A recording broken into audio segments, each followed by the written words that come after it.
Assalamualaikum warahmatullahi wabarakatuh. Wilujeng Sumping kembali di channel Belajar Bareng HD Karya. Sehat, sukses, lancar jaya buat semuanya dimanapun berada ya. Tetap semangat juga untuk yang sedang belajar berkarya. Buat patokan hidup sewajarnya agar beban terasa imbang tentunya ya sobat kreatif. Baiklah, pada kesempatan kali ini saya akan sedikit flashback atau mencoba kembali di pembuatan pertama kali saya merintis bengkelas. Dan alhamdulillah sampai sekarang juga masih merintis ya sobat kreatif. Intinya di pembuatan atau tutorial sederhana yang akan saya coba praktekkan kali ini, kita coba buat yang sederhana, rehat dulu untuk tutorial pembuatan yang over budget ya. Karena ini lebih saya khususkan untuk pemula yang sama sedang merintis, yang lagi mencari ide untuk usaha lasnya dan lainnya ya sobat kreatif. Oke, dan jangan lupa juga ya sobat kreatif dicek juga ya uploadan sebelumnya. Untuk yang sudah punya alat potong bensau, insya Allah bisa bermanfaat ya untuk uploadan yang sebelumnya. Oke, kita coba langsung mulai saja ya.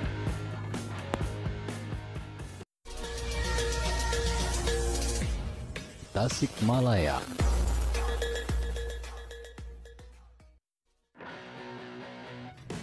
Oke, baiklah sobat kreatif, di sini saya akan coba siapkan terlebih dahulu beberapa potongan bahan ya. Dan untuk bahannya sendiri di sini saya pakai hollow 20x40 full ya dengan ketebalan 1,8 mm. Dan saya akan potong hollow dengan ukuran panjang masing-masing 27,5 cm sebanyak 4 buah. Dan panjang 35 cm lebih panjang ya, 4 buah juga. Jadi 8 buah potongan ya sobat kreatif, 8 buah potongan hollow. Pembuatan seperti ini yang dulu pertama kali saya coba geluti ya sobat kreatif untuk mandiri mencoba merintis bengkel kecil saya. Jadi bukan proyek-proyek besar atau pembuatan alat-alat yang sering sobat kreatif lihat di channel ini ya sobat kreatif. Ya meskipun ada sedikit pengalaman saya di pembuatan yang besar, tapi perbedaannya itu ketika saya masih bekerja di perusahaan yang memang sudah punya nama dan pelanggan yang besar juga ya. Dan akan terasa berbeda ya sobat kreatif ketika kita coba mulai buka sendiri, apalagi dengan alat-alat yang sederhana dan mini modal. Itu sulitnya bersaing akan terasa ya sobat kreatif, dan sangat wajar tentunya karena kita masih baru, nama juga masih asing ya di para pelanggan. Intinya tidak ada yang instan karena kita tidak diwarisi, tapi mencoba membuat agar bisa diwariskan ya sobat kreatif. Kurang lebih seperti itu, dan jalan satu-satunya mungkin celah juga ya buat saya untuk ambil pembuatan yang jarang banget dilirik sama bengkel waktu itu.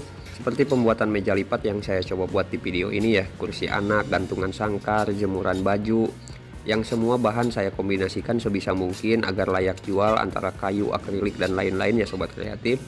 Dengan jalan pemasarannya saya lewat online ya, dan dari dulu sampai sekarang di tempat saya tidak ada plang atau papan nama bengkel las atau bengkel HD karyanya, karena saya dulu lebih berfokus ke pengembangan nama dan kepercayaan di bidang online ya sobat kreatif, sekalian juga ya untuk menghindari persaingan di lapangan, karena jelas pamor dan fasilitas saya kecil persenannya bisa bersaing ya dengan bengkel-bengkel lama di tempat saya waktu itu. Dan zamannya memang mendukung juga waktu itu, karena sekarang di media sosial apa saja bisa kita jangkau ya sobat kreatif. Di sini saya coba sekalian berbagi sedikit pengalaman saja ya sobat kreatif sambil kita belajar bareng ya. Pembuatan meja lipatnya yang siapa tahu sedikit dan kurang pentingnya pengalaman saya ini bisa jadi penambah semangat dan bermanfaat juga ya sobat kreatif. Oke, kita coba balik lagi ya, karena di sini saya akan buat meja yang bisa dilipat ya sobat kreatif. Jadi kita perlu membuat lubang sama persisi di ke-8 potongan hollownya di bagian sisinya ya. Yang perlu diperhatikan di sini karena bahan yang dipakai besi bukan kayu ya. Dari ukuran lubangnya sangat perlu diperhatikan ya sobat kreatif. Di sini untuk 2 buah ukuran 35 cm saya lobangi satu sisi ya dengan ukuran lubang ukuran baut yang akan dipakai, dan masih yang ukuran 35 cm 2 buah lagi ya sobat kreatif saya lobangi tembus, hanya satu sisinya berbeda lubang ya. Satu sisi mengikuti ukuran baut, satu sisi lagi mengikuti ukuran kepala bautnya. Kalau untuk yang 4 buah yang ukuran 27,5 cm saya lobangi tembus ya semuanya dengan ukuran sama mengikuti ukuran bautnya. Bisa dipahami ya sobat kreatif. Oke sobat kreatif, agar tidak tambah bingung ya, di sini saya akan coba satukan satu persatu sebelum ke bahan selanjutnya. Ke-8 bahan ini akan saya bagi dua dengan masing-masing 4 buah dengan ukuran berbeda ya. Jadi satu kelompoknya ukuran yang panjang 35 cm nya 2 dan 27,5 nya 2 buah ya untuk satu bagiannya. Di pembuatan meja lipat kali ini untuk pemilihan bahan hollownya lumayan tebal ya sobat kreatif yang saya pakai. Kalau dulu paling tebal saya buat meja lipat seperti ini di ketebalan 1,5 mm. Karena kali ini saya buat dengan bahan sisa yang ada di tempat saya ya. Bisa dibilang memanfaatkan bahan bekas. Dan kalau sobat kreatif mau buat untuk dipasarkan seperti di online atau door to door, apapun produk yang dijual buatan sendiri ibaratnya ya, usahakan pada satu produk. Contoh pembuatan meja lipat seperti yang saya sedang buat ini ya, minimal kita harus punya 3 pilihan kualitas di satu barangnya, lebih bagus lagi dengan beberapa desain lainnya ya sobat kreatif atau pilihan lainnya. Kalau kita buat untuk dijual atau dipasarkan, pilihan seperti apa? Jadi kalau sobat kreatif buat meja lipat maksimal dengan bahan rangka ketebalan 1,5 mm maksimalnya ya, harus ada juga meja lipat ketebalan di bawahnya, bisa di ketebalan 1,2 mm dan 1 mm. Itu untuk apa ya? Untuk pilihan pembeli ya sobat kreatif, menyesuaikan budgetnya agar tetap bisa dapat barangnya, dan untuk pengalihan kita juga sebagai penjual agar harganya bisa disesuaikan ya sobat kreatif dengan kualitas barangnya. Baiklah, kita lanjutkan lagi, dan di sini saya sedang proses penghubung kedua bagiannya dengan bahan pipa yang potongannya saya sudah sesuaikan dengan lebar meja yang akan saya buat, yaitu lebar 40 cm untuk mejanya. Di kedua ujung pipa ini saya tanam mur ya untuk penghubung bautnya, dan di sini saya juga tanam mur baut di ujung hollownya agar mudah merakitnya ya sobat kreatif. Oke, kita coba satukan dulu penghubung pipanya dengan kedua bagian hollow ini agar sobat kreatif jauh lebih paham tujuan saya kemana dan paham ke langkah selanjutnya ya.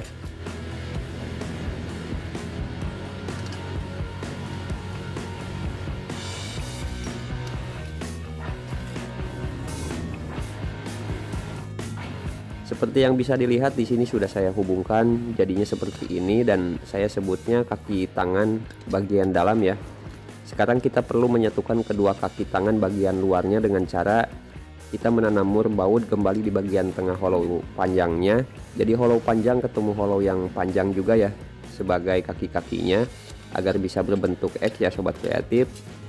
Pembuatan meja lipat seperti ini sepintas cara pengerjaannya terlihat rumit ya, tapi kalau yang sudah sering, sudah paham pola, sangat mudah dan cepat prosesnya ya sobat kreatif. Sistemnya tidak jauh beda dengan pembuatan jemuran biasa atau jemuran dinding dan juga kaki-kaki pembakar sate yang pernah saya buat juga di channel ini. Jadi untuk para pemula sama seperti saya akan sangat mudah dipraktekkan ya. Untuk sesuatu yang rumit itu biasanya awalnya saja ya sobat kreatif. Dan kenapa saya pilih pembuatan meja lipat dari beberapa pilihan pembuatan yang budgetnya tipis? Karena menurut saya meja lipat sederhana seperti ini masih banyak peminatnya di pasaran online.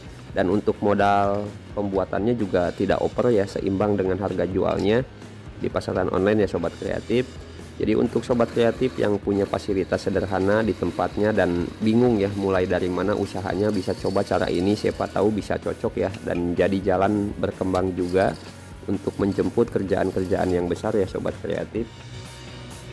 Baiklah, di sini saya sudah lobangi bagian tengah kaki-kakinya dan saya sudah tanam mur juga ya di dalamnya. Dan itu salah satu alasan kenapa ukuran lubangnya saya buat berbeda ya sobat kreatif.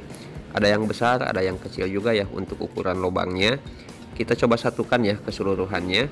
Jadi untuk ukuran lubang yang besar saya fungsikan agar kepala baut bisa masuk ke dalam. Jadi ketika keseluruhan hollow disatukan tidak terganjal dengan kepala baut ya. Dan saya fungsikan juga sebagai celah untuk menanam mur agar elektroda bisa menjangkau murnya seperti pada bagian yang tengah ini ya sobat kreatif. Di dua sisinya saya buatkan lubang besar, yang satu buat masuk kepala baut, yang satunya lagi untuk jangkauan elektrodanya. Sebetulnya pembuatan-pembuatan kecil seperti ini di samping pilihan sebagai ide awal usaha yang minim modal, juga sangat bermanfaat ya untuk bengkel-bengkel yang sudah lama agar tidak mengandalkan di pembuatan-pembuatan umum seperti pagar dan lain-lain. Karena masih banyak sekali pembuatan yang bisa kita kerjakan ya untuk hanya sekedar memanfaatkan sisa potongan besi untuk mengisi waktu ketika kosong kerjaan utama ya sobat kreatif. Dan hal itu akan melepas perlahan ketergantungan dengan kerjaan-kerjaan yang selalu diandalkan, karena kerjaan tidak selalu naik ya dan tidak selalu turun juga. Jadi ada baiknya kita tidak mengandalkan salah satunya ya. Yang penting besar kecil sama-sama kerjaan ya sobat kreatif, dan yang pastinya halal ya. Oke, dan ujung-ujungnya obrolan ngaler ngidul terbawa penghayatan ya. Semoga tidak tambah pusing ya untuk semuanya. Baiklah, seperti yang bisa dilihat di video, kedua kaki-kaki bagian dalam dan bagian luarnya saya satukan dengan plat agar satu bilah kaki-kaki selaras ya ketika dilipat. Dan di sini juga saya pasang pipa di kedua tangan bagian dalamnya sebagai rel keluar ya, masuk pipa selanjutnya yang lebih kecil sebagai rangka tambahan ruang ya sobat kreatif, karena meja lipat ini saya fungsikan sebagai meja laptop. Jadi kita perlu ruang tambahan untuk mouse laptopnya ya. Di sini saya buat keluar masuk seperti laci agar tidak mengganggu kelipatan keseluruhan mejanya, makanya saya buatkan jalur relnya ya dari pipa kecil itu. Dan ketika dilipat kurang lebih akan seperti ini ya sobat kreatif. Untuk media pengunci berapa tinggi mejanya akan diukur dari pertemuan alas mejanya ya. Ini sebelum ada alas kan masih bisa kita tekan ya, pull ke bawah sampai habis, tapi ketika ada pertemuan alas di bagian atas akan terganjal di bagian tengah pertemuan alasnya ya sobat kreatif. Oke, kita coba saja lengkapi keseluruhan mejanya dengan menambahkan alas untuk mouse-nya dan alas meja utamanya ya sobat kreatif.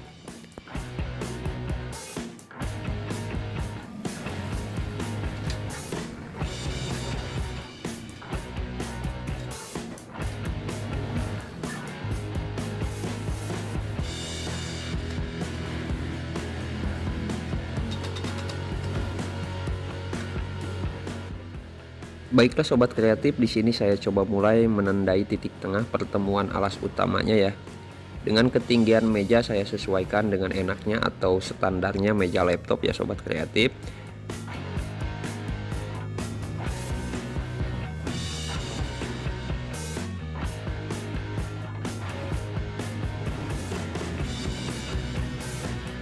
Oke, dan baiklah sobat kreatif, kurang lebih seperti itu ya cara pembuatan meja lipat khusus laptop yang saya coba buat. Cukup sederhana dalam pembuatan, hanya berbelit dalam penjelasan ya.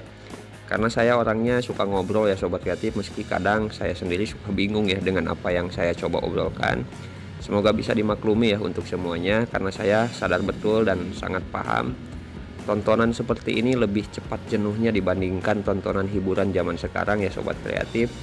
Yang semoga saja dari banyaknya kata dan banyaknya obrolan santai bisa mengurangi kejenuhan tontonannya ya. Tapi insya Allah saya percaya meski tanpa rentetan penjelasan pun sobat kreatif akan mudah menangkap hanya dari tayangannya saja.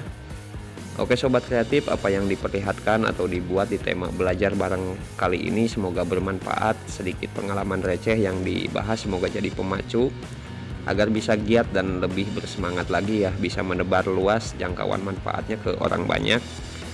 Maaf yang tidak pernah saya kurangkan dari setiap hilap kata, hilap perilaku ya untuk semuanya. Tetap jadi pejuang, jangan kalah jadi pecundang, minimal tanggung jawab ya untuk keluarga. Assalamualaikum warahmatullahi wabarakatuh.